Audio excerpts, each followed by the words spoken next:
Ça fait maintenant un peu plus d'un mois que nous sommes dans le Coromandel. On y a passé autant de temps que dans le Northland alors que la péninsule est bien 5 fois plus petite. Bah, évidemment on y a travaillé donc c'est pas vraiment comparable, mais on commence à se dire qu'il serait peut-être temps d'aller voir un peu plus loin. Juste avant de quitter ce petit coin de paradis, il nous reste 2 spots à explorer et nous voilà justement en direction du premier. Nous sommes sur la route 309, une petite piste bien connue dans le Coromandel puisque contrairement à la majorité des routes de la péninsule qui sont côtières, cette piste traverse directement le bush au milieu des collines et de la forêt.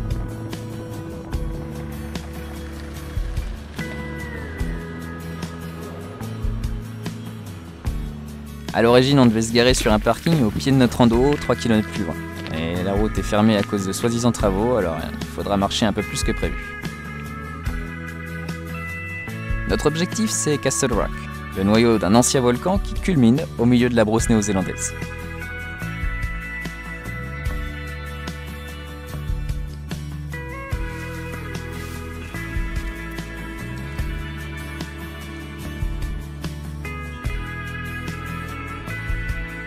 Rapidement, notre petite balade en forêt se transforme en véritable ascension et ça ne fera que s'accentuer jusqu'au sommet.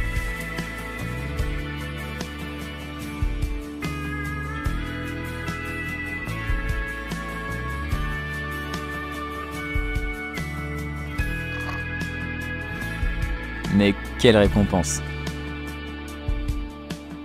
Là où on a eu de la chance, c'est avec la météo.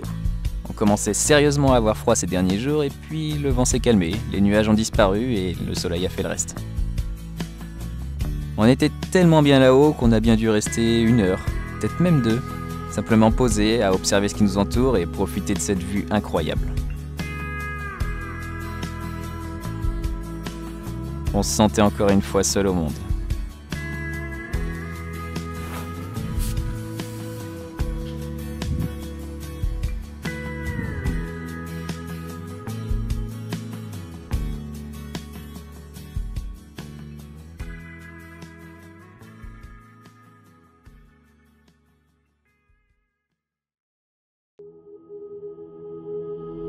Choisir le spot de notre dernière plongée dans le Coromandel n'aura pas été facile.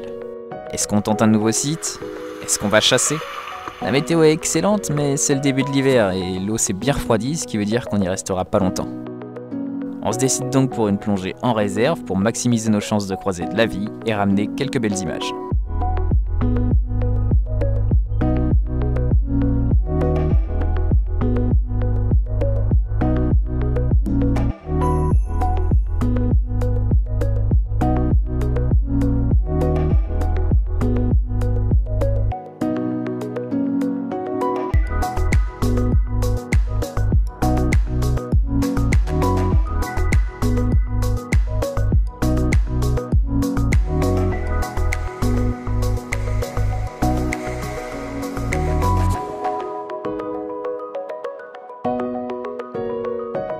Jusque-là, pas de surprise, la visée est bonne et on ne s'était pas trompé sur le froid, ça caille.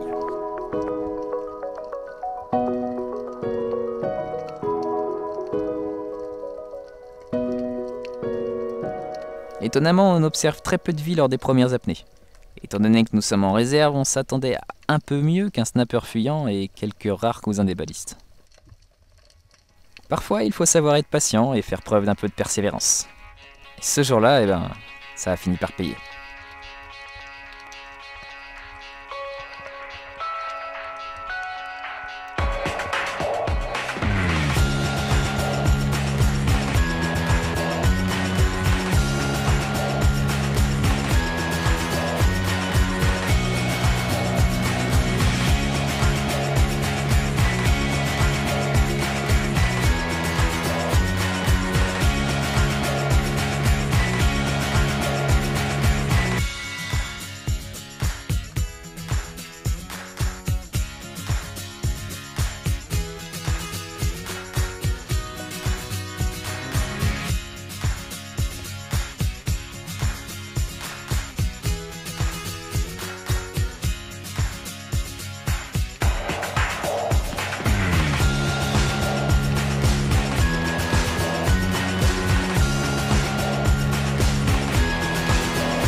On n'aurait pas pu imaginer mieux pour conclure notre séjour dans la région que ce festival de vie aquatique. On commençait à se sentir un peu chez nous sur cette péninsule et c'est avec nostalgie qu'on la quitte.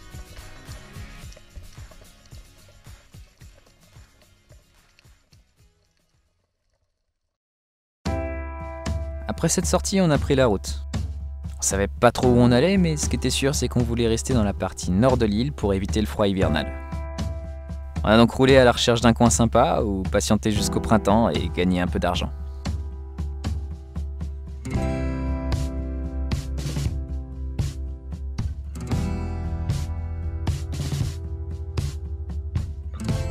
Bon, on n'a quand même pas pu s'empêcher de faire quelques détours sur la route et ça valait vraiment le coup.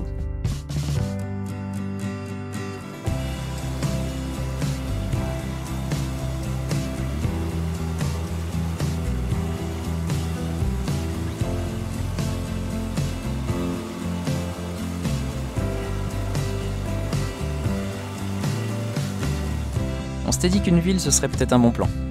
Sur Tauranga, le climat semble pas trop mauvais et il y a pas mal d'activités. Finalement, après une semaine de recherche, on a décidé de ne pas rester. C'est un peu ça le luxe de la vie en van. Plutôt que d'insister là où on se sent pas à l'aise, on peut simplement rouler, avaler les kilomètres et tenter le coup un peu plus loin sans aucune contrainte de déménagement ou quoi que ce soit. On a entendu dire qu'il y avait moyen de travailler dans l'agriculture sur la côte Est, et qu'en plus la route par le Cap était magnifique, alors on y allait.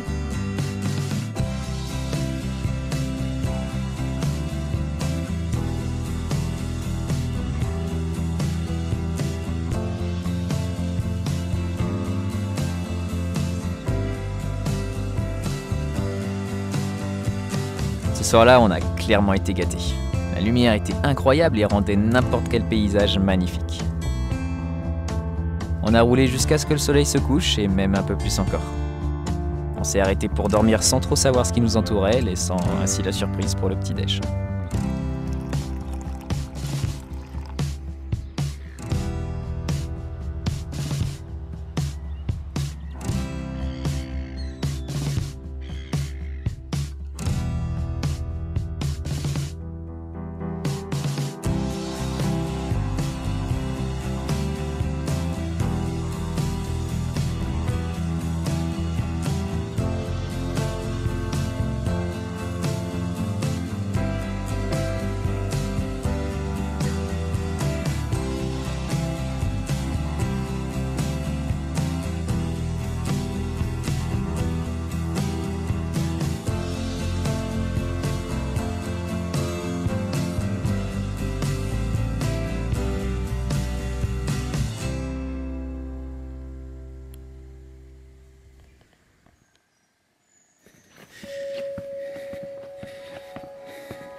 Il nous aura fallu gravir quelques 790 marches pour atteindre le sommet du cap et contempler l'immensité de l'océan Pacifique.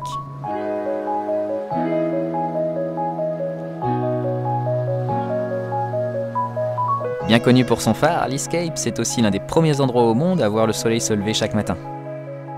Bien sûr, encore faut-il arriver à la bonne heure.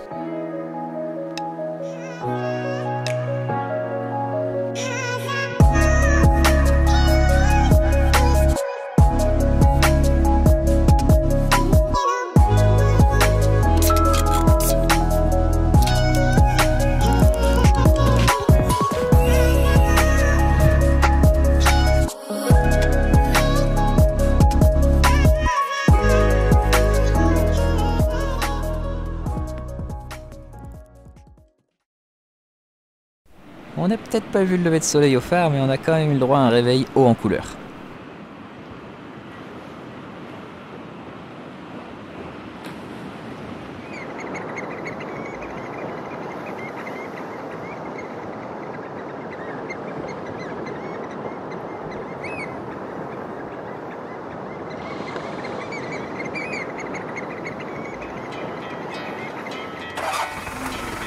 On a déjà fait une bonne partie du chemin et seulement 3 heures de route nous séparent de notre objectif. La météo est belle, on va en profiter pour faire quelques stops sur notre trajet.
Comme vous le savez, toutes les bonnes choses ont une fin.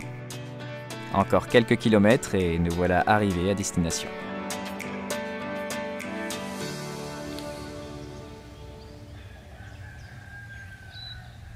La prochaine fois, on vous en dira un peu plus sur comment on a financé notre voyage, ce qu'on a fait cet hiver, et comme certains d'entre vous l'ont réclamé, on vous montrera ce qu'on fait de nos poissons.